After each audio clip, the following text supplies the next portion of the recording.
আসসালামু আলাইকুম। এটিএন বাংলা সংবাদে সবাইকে স্বাগত জানাচ্ছি। আমি নাইম ফাতুম মুবিন। শুরুতেই সংবাদ শিরোনাম। দেশের ভাবমূর্তি নষ্ট করতেই স্বাধীনতা বিরোধীরা তাণ্ডব চালিয়েছে বললেন প্রধানমন্ত্রী। আহতদের চিকিৎসা এবং আয় রোজগারের ব্যবস্থা করবে সরকার। কারফিউ শিথিল থাকায় ছুটির দিনেও কর্মব্যস্ত ছিল রাজধানী। শিক্ষার্থীদের নিরাপত্তা নিশ্চিত না হওয়া পর্যন্ত বন্ধ থাকবে ঢাকা বিশ্ববিদ্যালয়, জানালেন ভিসি। দেশ জুড়ে সহিংসতায় আন্তর্জাতিক চক্র জড়িত দাবি ওবায়দুল কাদেরের। নিরীহ ছাত্র জনতাকে হত্যার ঘটনা বিশ্বে নজিরবিহীন, মন্তব্য মির্জা ফখরুলের। বাংলাদেশি কর্মীদের জন্য শিগগিরই খুলবে মালয়েশিয়ার শ্রম বাজার, আশা প্রবাসী কল্যাণ প্রতিমন্ত্রীর। আগামী মাসে দুদেশের মধ্যে উচ্চ পর্যায়ের বৈঠক। এবং বর্ণাঢ্য আয়োজনে রাতে পর্দা উঠছে প্যারিস অলিম্পিক গেমসের। উদ্বোধনী অনুষ্ঠানের আগেই ফ্রান্সে দ্রুতগতির রেললাইনে হামলা, অগ্নিসংযোগ। শুনছেন সংবাদ শিরোনাম, এবার বিস্তারিত। কোটা আন্দোলনে ভর করে বিভিন্ন সেবামূলক প্রতিষ্ঠানে যারা ধ্বংসযজ্ঞ চালিয়েছে তাদের খুঁজে বের করতে দেশবাসীর সহযোগিতা চেয়েছেন প্রধানমন্ত্রী শেখ হাসিনা। রামপুরায় ক্ষতিগ্রস্ত বিটিভি ভবন পরিদর্শন শেষে তিনি বলেন, বহির্বিশ্বে দেশের ভাবমূর্তি নষ্ট করতে স্বাধীনতা বিরোধীরা ধ্বংসযজ্ঞ চালাচ্ছে। পরে ঢাকা মেডিকেলে চিকিৎসাধীন আহতদের দেখতে গিয়ে প্রধানমন্ত্রী জানান, দলমত নির্বিশেষে সবার চিকিৎসা ও আয় রোজগারের ব্যবস্থা সরকার করবে। বিস্তারিত জানাচ্ছেন সৈয়দ রিয়াজ। সম্প্রতি কোটা সংস্কার আন্দোলনের সহিংসতায় আহতদের চিকিৎসার খোঁজখবর নিতে ঢাকা মেডিকেল কলেজ হাসপাতালে গিয়ে প্রধানমন্ত্রী শেখ হাসিনা বলেন, বিএনপি ও জামাত শিবিরের মধ্যে কোনো দেশপ্রেম নেই, তারা মানুষকে মানুষ বলে মনে করে না জানিয়ে সরকার প্রধান বলেন, শিক্ষার্থীদের আন্দোলনে যারা আহত হয়েছেন তাদের দায়িত্ব নেবে সরকার। এবারও সেই পুলিশ মারা না, শুধু মেরে লাশ ঝুলিয়ে রাখা। আওয়ামী লীগের গাজীপুরের তাকে মেরে ঝুলিয়ে রাখা, এ কি বর্বরতা। আমি এটুকু বলতে পারি, চিকিৎসার জন্য যা যা প্রয়োজন সরকার করে যাচ্ছে এবং করবে। চিকিৎসা শেষে তাদেরকে অন্তত তাদের আয় রোজগার ব্যবস্থা যাতে হয় সেটাও আমরা করব। এর আগে সকালে রাজধানীর রামপুরায় বাংলাদেশ টেলিভিশন ভবনে শিক্ষার্থীদের আন্দোলনে ক্ষতিগ্রস্ত অংশ পরিদর্শন শেষে প্রধানমন্ত্রী শেখ হাসিনা বলেন, আন্দোলনের নামে বিএনপি জামাত 2013 থেকে 15 পর্যন্ত যে অগ্নিসন্ত্রাস চালিয়েছিল তার থেকে কয়েক গুণ ভয়াবহ এবারের তাণ্ডব। যারা এসবের সাথে জড়িত সারা বাংলাদেশের আনাচে গানাচে যে যেখানে আছে তাদের খুঁজে বের করুন, এবং তাদের শাস্তির ব্যবস্থা করার জন্য সহযোগিতা করুন। আমি দেশবাসীর কাছে সেই আহ্বান জানাই। বিশ্বব্যাপী মুক্তিযুদ্ধের ভাবমূর্তিকে ধ্বংস করতে শিক্ষা প্রতিষ্ঠান থেকে সারা বাংলাকে নরক বানাতে চিহ্নিত সন্ত্রাসীদের ঢাকায় এনে জড়ো করা হয়েছিল বলে মন্তব্য করেন সরকার প্রধান। এতদিনে এত কষ্টের ফসল সব শেষ করে দিতে চাচ্ছে, এটি হচ্ছে সবচেয়ে বড় কষ্ট। আমি দেশবাসীর কাছে এর বিচার চাই আর তাদের সহযোগিতা চাই। জনগণের কল্যাণে তিল তিল করে উন্নয়নের মাধ্যমে দেশকে যখন এগিয়ে নেওয়া হচ্ছে, তখন একের পর এক তাণ্ডবলীলা চালাচ্ছে যারা, তারা কি চায় তা জানতে চান প্রধানমন্ত্রী।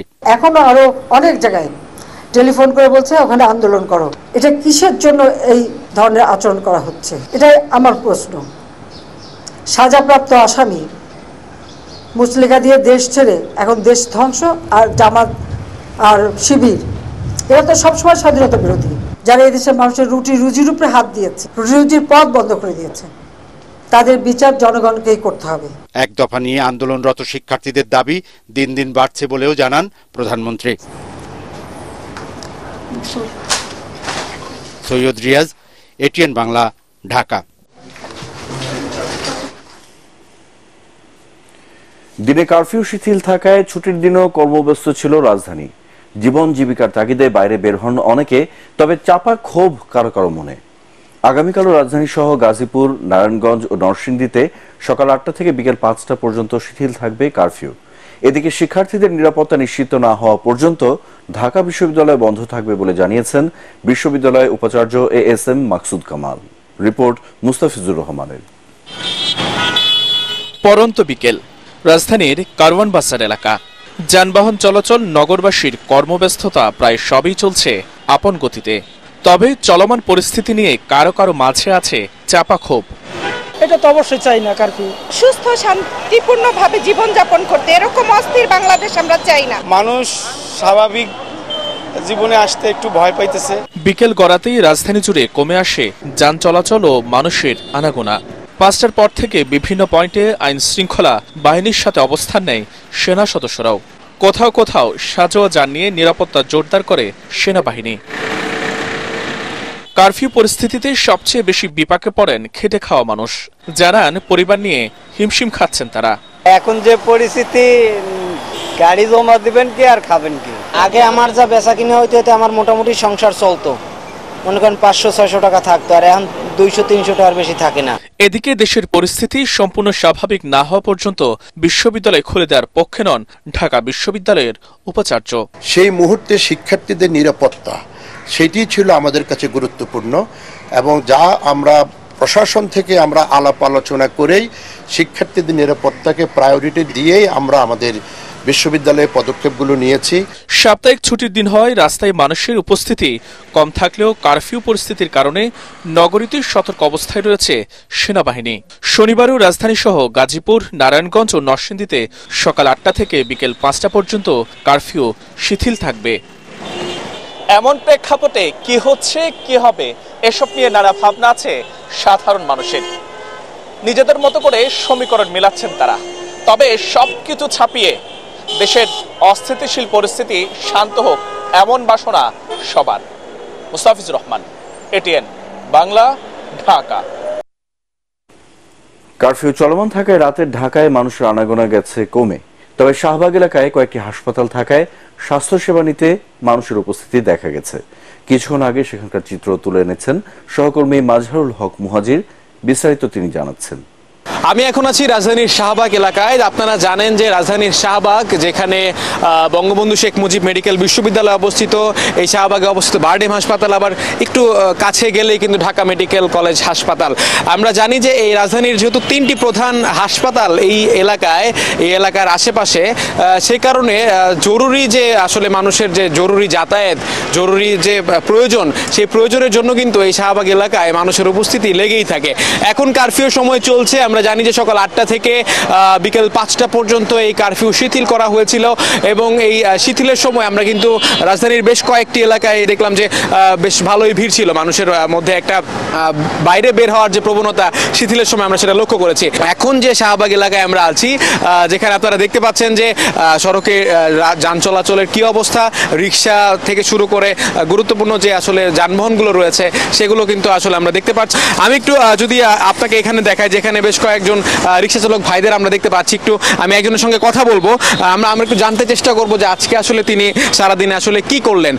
আজকে আপনি সারাদিন কি করলেন এবং কেমন দেখছেন এই অবস্থা কারফিউয়ের? মানুষ রোডও মানুষ নাই, আমরা খেপ মারতে পারতাছি না, আগের মতো স্বাভাবিক নাই। দুপুর 12টা বাজে বার হয়েছি, 120 টাকা কাম করছি, খাইয়ালে এখন আমার তো বর্তমান 40 টাকা আছে, 80 টাকা খাইয়া লাইছি। উনি আসলে যেমনটা বলছিলেন যে দেশে স্বাভাবিক হলে এখন তাদের যে অবস্থা, এই অবস্থায় মানে এমন একটা বাস্তবতায় তাদের জন্য কিন্তু আগের যে পরিবেশ তারা দেখেছে এই শাহবাগ এলাকায়, আমরা দেখতাম যে একটা ব্যস্ততা কিন্তু একটা ছিল। ঢাকা বিশ্ববিদ্যালয়ের প্রবেশ পথে আমরা আইন শৃঙ্খলা বাহিনীর সদস্যদের দেখেছি, এখানে তারা আসছেন এবং যারা এখানে থাকছেন শুধুমাত্র তাদেরকেই, অর্থাৎ যারা আবাসিক রয়েছেন, শিক্ষক শিক্ষার্থী এবং বিভিন্ন কর্মচারী কর্মকর্তারা রয়েছেন ঢাকা বিশ্ববিদ্যালয়ের, তারা ব্যতীত অন্য কাউকেই এখানে বহিরাগত প্রবেশ করতে দেওয়া হচ্ছে না। আইন শৃঙ্খলা বাহিনীর কিন্তু এখানে একটা তৎপরতা আমরা লক্ষ্য করেছি। তো আসলে সব মিলিয়ে বলা যায় যে সবার একটাই প্রত্যাশা যে দ্রুত দেশটা স্বাভাবিক হয়ে আসা প্রয়োজন, দ্রুত পরিস্থিতিটা আবার আগের অবস্থায় ফিরে চলে আসা প্রয়োজন। তাহলে হয়তো বা জনমনে কিছুটা হলেও স্বস্তি বিরাজ করবে।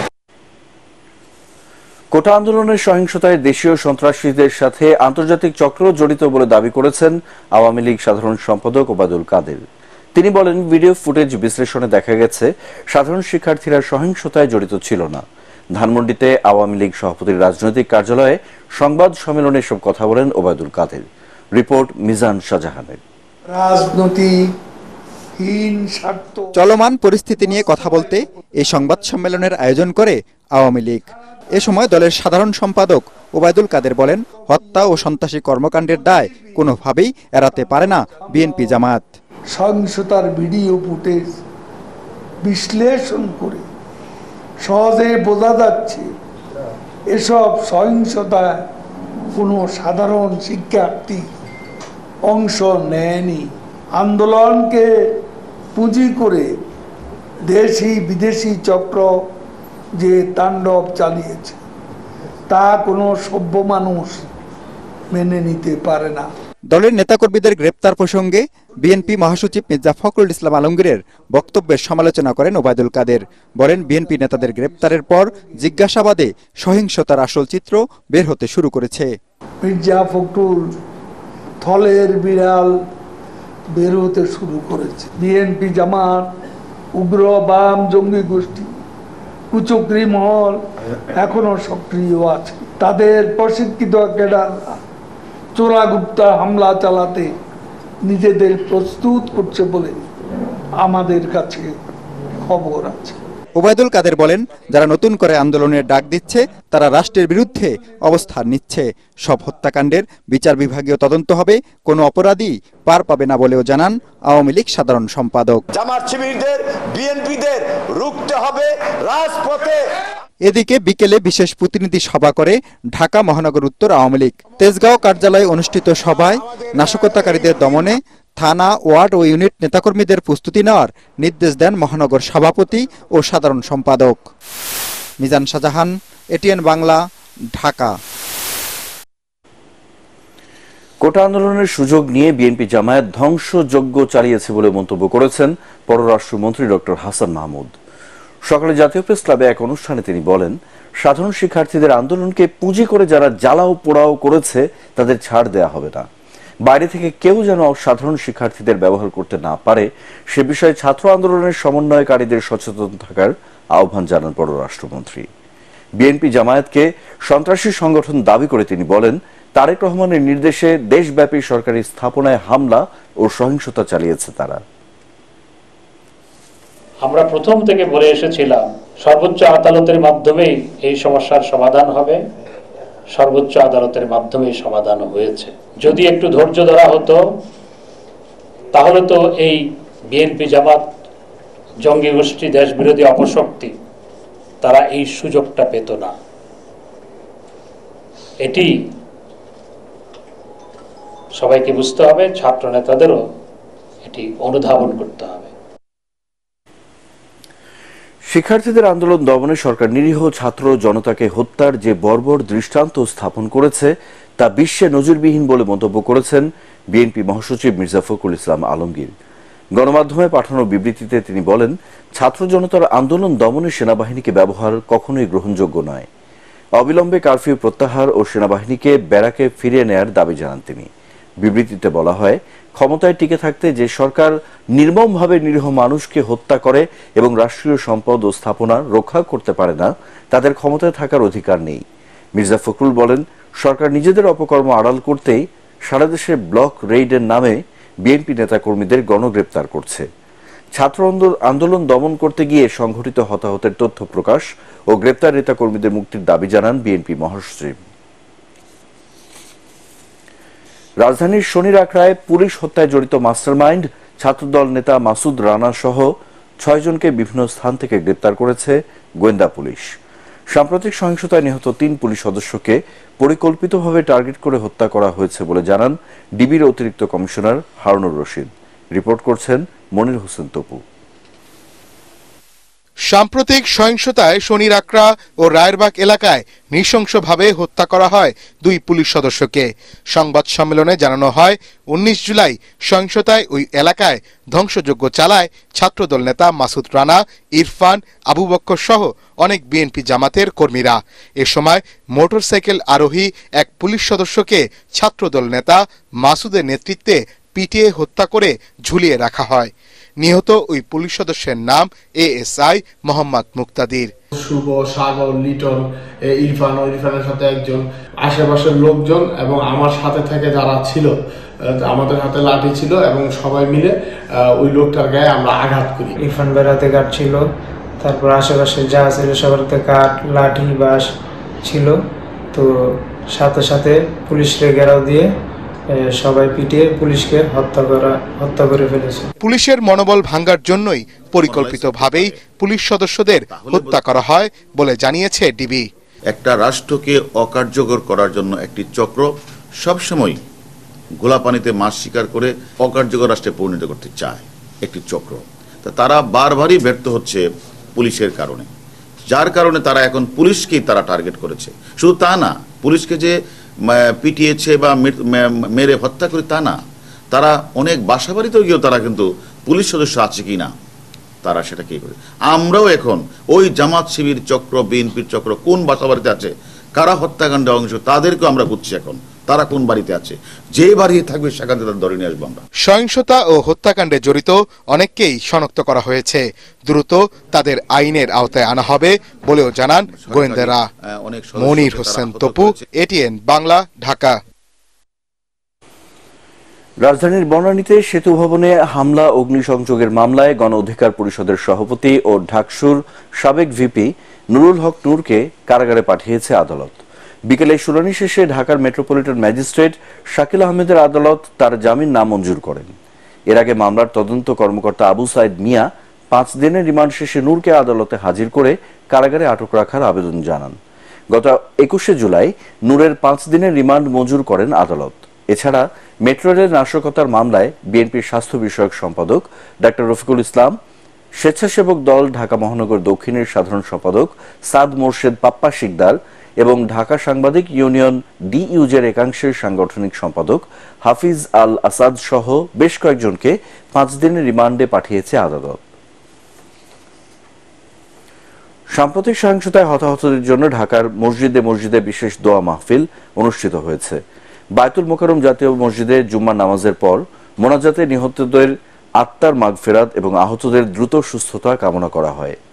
যে কোনো নাশকতামূলক কর্মকাণ্ড প্রতিরোধে বায়তুল মোকাররমের চারপাশে সেনাবাহিনীর পাশাপাশি বিজিবি ও পুলিশ সদস্যদের সতর্ক অবস্থান ছিল।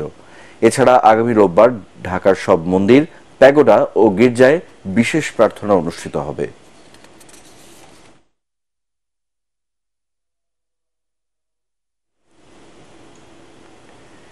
এদিকে কোটা সংস্কার আন্দোলনের সহিংসতায় নিহতদের স্মরণ ও আহতদের সুস্থতা কামনা করে বিভিন্ন জেলায় মসজিদে দোয়ার আয়োজন করা হয়। নাটোরে বাদ জুম্মা কেন্দ্রীয় জামে মসজিদে মোনাজাতে বিপুল সংখ্যক মুসল্লি অংশ নেন। এ সময় নিহতদের আত্মার মাগফিরাত কামনা সহ দেশ ও জাতির মঙ্গল কামনা করেন তারা। পটুয়াখালীতে জুম্মার নামাজের পর জেলা মডেল মসজিদে মোনাজাত পরিচালনা করেন খতিব মাওলানা তানভীরুল ইসলাম। সরকারি বেসরকারি কর্মকর্তা সহ সর্বস্তরের মানুষ এ সময় উপস্থিত ছিলেন।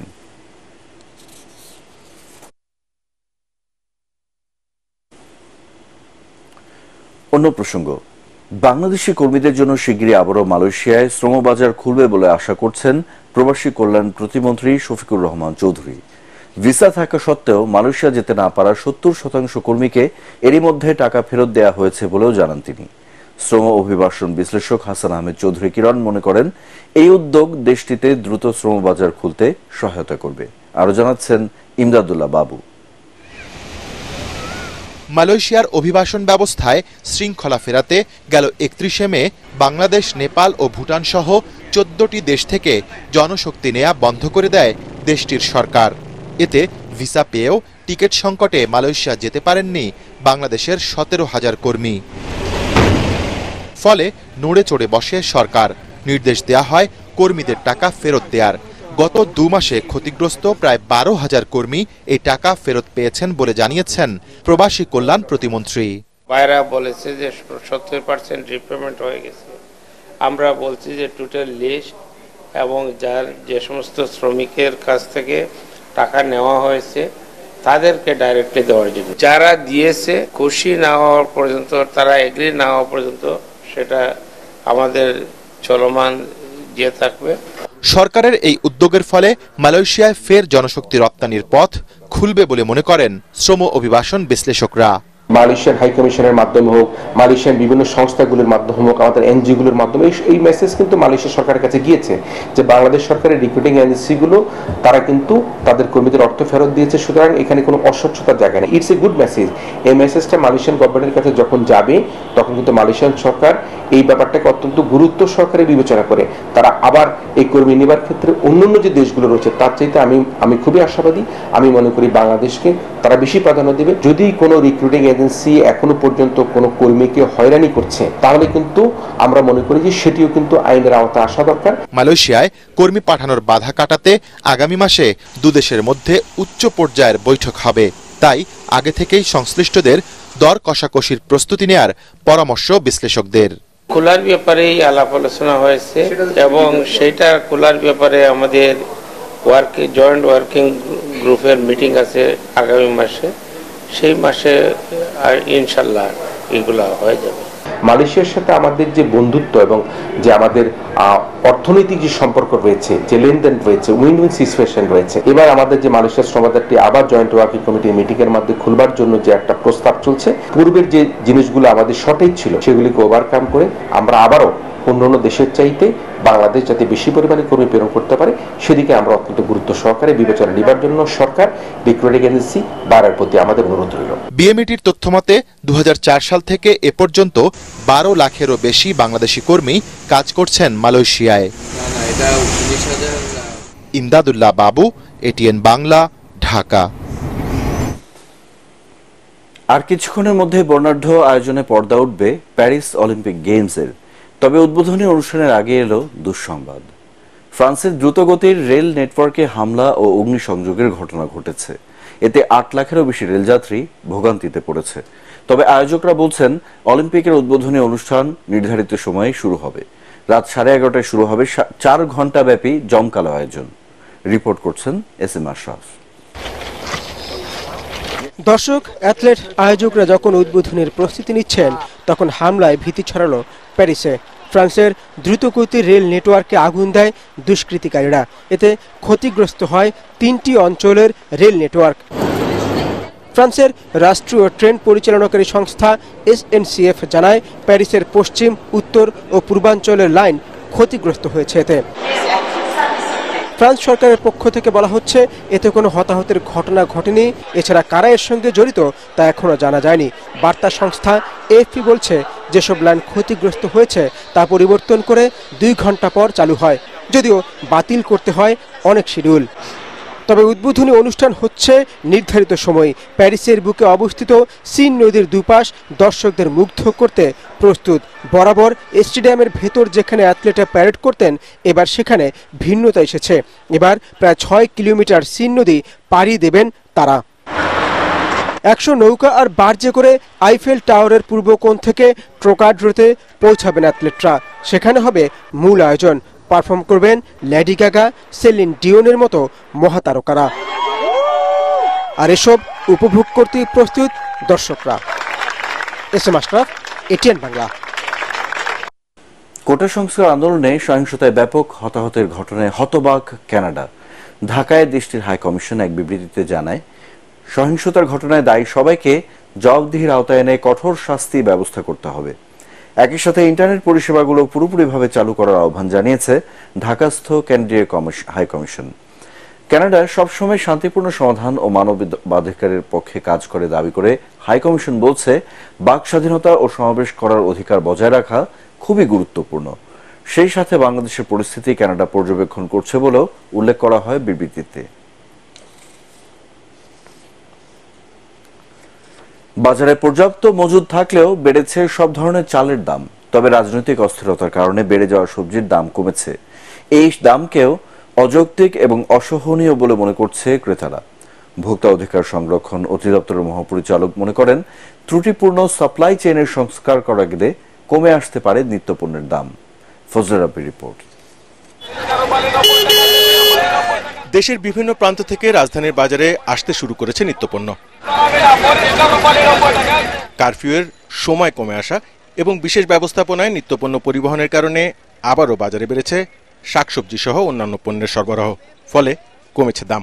যে বেগুন 2 দিন আগেও 160 টাকা কেজি বিক্রি হয়েছে, তা নেমে এসেছে মান ভেদে 70 থেকে 80 টাকায়, 150 টাকার করলা 80 টাকা, 500 টাকা ছাড়িয়ে যাওয়া কাঁচামরিচের দাম নেমে এসেছে 200 টাকার নিচে। উস্তে নিয়েছি 120 টাকা কেজি, ভেন্ডি নিয়েছি 40 টাকা কেজি, পটল নিয়েছি 40 টাকা কেজি। কেজিতে 20 টাকা করে কমেছে সব ধরনের মুরগির দাম। ডিম বিক্রি হচ্ছে 150 টাকা ডজন। ভোক্তারা বলছেন, দেশের গত সপ্তাহে অস্থিতিশীল পরিস্থিতির কারণে যে দাম বেড়েছিল তা কমে আসলেও যে দামে বাজারে নিত্যপণ্য বিক্রি হচ্ছে তা অসহনীয়। যেখান থেকে মালামাল আসে সেখান থেকে আসার পথে যে টাকা চাঁদাবাজি এগুলো একটু কমলে হয়তো সমাধান হবে। বাজারের অস্থিতিশীলতা যদি কমতো তাহলে সবার জন্য জীবনে একটু স্বস্তি ফিরে আসতো। পর্যাপ্ত চাল উৎপাদন ও কোনো ধরনের সংকট না থাকলেও বেড়েছে প্রায় সব ধরনের চালের দাম। এই মূল্য বৃদ্ধি আটকানো সম্ভব ছিল বলে মনে করেন দোকানিরা। দেশে কিন্তু পর্যাপ্ত পরিমাণ ধান এবং চাল আছে, কোনো অভাব নাই। এটা বড় বড় কোম্পানি যারা আছে, বড় বড় মেলার যারা আছে, ওরা বলতে পারবে দামটা কেন ওনারা বাড়াইছে। সাপ্লাই চেইনে যে কেবল সমস্যাগুলো সমাধান করা গেলে ভোক্তা স্বস্তি অনেকটাই নিশ্চিত করা সম্ভব বলে মনে করেন ভোক্তা অধিকার সংরক্ষণ অধিদপ্তরের মহাপরিচালক। আমাদের আসলে বিপণন ব্যবস্থা একটা ত্রুটিযুক্ত বিপণন ব্যবস্থা। আমাদের কৃষকরাও দাম পায় না এবং আমরা সবচেয়ে বেশি দামে আমাদের কিনতে হয়। পরিবহনে আপনারা জানেন যে অনেকটা বিশৃঙ্খলা আছে। পরিবহনে আসলে যৌক্তিক কত হওয়া উচিত এবং কত চাঁদা উঠছে, তো এই জায়গাগুলো সবগুলোই অ্যাড্রেস করা হচ্ছে। এই কর্মকর্তা বলেন, কৃষককে সরাসরি বাজারের সাথে সম্পর্ক স্থাপনের যে চেষ্টা চলছে তা সফল হলে মধ্যস্বত্বভোগীদের দৌরাত্ম্য কমে আসবে। এতে বাজার হবে ভোক্তা বান্ধব। ফজলে রাব্বি, এটিএন বাংলা, ঢাকা। এবারে আল আরাফা ইসলামী ব্যাংক অর্থ সংবাদ।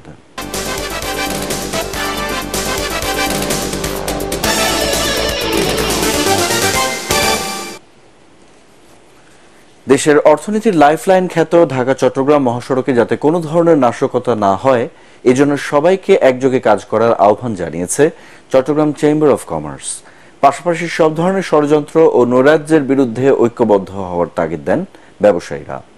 নগরীর আগ্রাবাদস্থ ওয়ার্ল্ড ট্রেড সেন্টারে আয়োজিত মতবিনিময় সভায় চেম্বার সভাপতি ওমর হাজ্জাজের সভাপতিত্বে বক্তব্য রাখেন সংসদ সদস্য এম এ লতিফ, চট্টগ্রাম বিভাগীয় কমিশনার তোফায়েল ইসলাম, চট্টগ্রাম মেট্রোপলিটন পুলিশের কমিশনার সাইফুল ইসলাম, জেলা প্রশাসক আবুল বাশার মোহাম্মদ ফখরুজ্জামান, কাস্টমস হাউসের যুগ্ম কমিশনার মোহাম্মদ তারিক হাসান, চট্টগ্রাম বন্দরের পরিচালক এনামুল করিম, বিজিএমইএর প্রথম সহ সভাপতি সৈয়দ নজরুল ইসলাম সহ ব্যবসায়ী নেতারা। এবারে আন্তর্জাতিক সংবাদ।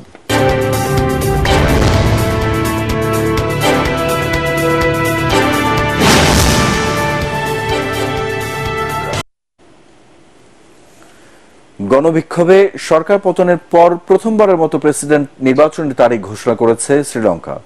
আগামী 21 সেপ্টেম্বর দেশটিতে প্রেসিডেন্ট নির্বাচনের ভোট গ্রহণ হবে।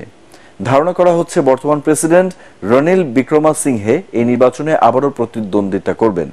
তার প্রধান প্রতিদ্বন্দ্বী হতে পারেন বিরোধী নেতা সজিত প্রেমাদাসা এবং অনুরাগ দিসানায়ক। এক বিজ্ঞপ্তিতে শ্রীলঙ্কার নির্বাচন কমিশন জানায়, মনোনয়নপত্র জমা দিতে হবে 15 আগস্ট। এর আগে 2022 সালের মে মাসে অর্থনৈতিক সংকট ও জনগণের তীব্র আন্দোলনের মুখে পদত্যাগ করতে বাধ্য হন তখনকার প্রেসিডেন্ট মাহিন্দা রাজাপাকসে। পরে দেশটির প্রেসিডেন্টের দায়িত্ব নিয়ে শ্রীলঙ্কাকে দেউলিয়া অবস্থা থেকে উদ্ধার করেন রনিল বিক্রমাসিংহে। রাশিয়ার সাথে চলমান যুদ্ধ বন্ধে আলোচনায় মধ্যস্থতা করতে চীনের সহায়তা চেয়েছে ইউক্রেন। ইউক্রেনের পররাষ্ট্রমন্ত্রী দিমিত্র কুলেবা বেইজিং সফরে এই সহযোগিতা চেয়েছেন। চীনের পররাষ্ট্রমন্ত্রী ওয়াং ইর সাথে এ বিষয়ে ইতিবাচক আলোচনা হয়েছে বলে জানান কুলেবা। তবে চীনের পররাষ্ট্রমন্ত্রী বলেছেন, মস্কো কিয়েভ সরাসরি আলোচনা শুরু করার পরিস্থিতি এখনো হয়নি। এদিকে ইউক্রেনের সাথে আলোচনার পূর্ব শর্ত হিসেবে রাশিয়ার প্রেসিডেন্ট ভ্লাদিমির পুতিন বলেছেন, রুশ সেনারা ইউক্রেনের যে 4টি অঞ্চলের আংশিক দখল নিয়েছে, কিয়েভকে সেগুলোর দাবি ছেড়ে দিতে হবে। ইউক্রেন কখনো পশ্চিমা সামরিক জোট ন্যাটোতে যোগ দিতে পারবে না। দেশটির সামরিক শক্তিও কমাতে হবে। তবে ইউক্রেনের প্রেসিডেন্ট ভ্লাদিমির জেলেনস্কি এসব শর্ত মানতে এখনো রাজি নয়। 2022 সালে ইউক্রেনে রাশিয়ার হামলার পর মধ্যস্থতা করতে এবারই প্রথম বেইজিং এর সহায়তা চাইল কিয়েভ। শুরুতেই পার্টিক্স খেলার খবর।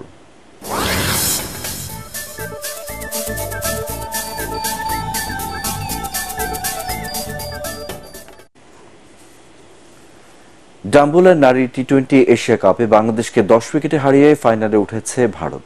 টস জিতে ব্যাটিংয়ে নেমে পাওয়ার প্লেতে 3 উইকেট হারায় টাইগার্সরা। কোনো ব্যাটসম্যানই ভারতীয় বোলারদের বিপক্ষে প্রতিরোধ করতে পারেননি। তাতে 3 উইকেট হারিয়ে মাত্র 80 রান তোলে বাংলাদেশ। সর্বোচ্চ 32 রান করেন অধিনায়ক নিগার সুলতানা জ্যোতি। ভারতের হয়ে 3টি করে উইকেট নেন রেণুকা সিং এবং রাধা যাদব। জবাবে শেফালি ভার্মা আর স্মৃতি মান্ধানার জুটিতে 11 ওভারে জয় তুলে নেয় ভারত। 55 রানে অপরাজিত থাকেন মান্ধানা। থিম্পুতে দ্বিতীয় প্রীতি ফুটবল ম্যাচে আগামীকাল ভুটানের বিপক্ষে মাঠে নামবে বাংলাদেশের মেয়েরা। এর আগে প্রথম খেলায় স্বাগতিকদের সাগরিকার হ্যাটট্রিকে 5-1 গোলে উড়িয়ে দেয় সাবিনা খাতুনরা।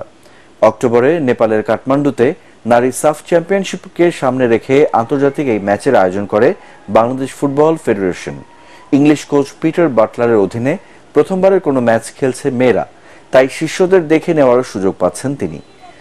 চাংলি থিমিয়া স্টেডিয়ামে সন্ধ্যা 6টায় মাঠে নামবে দুদল।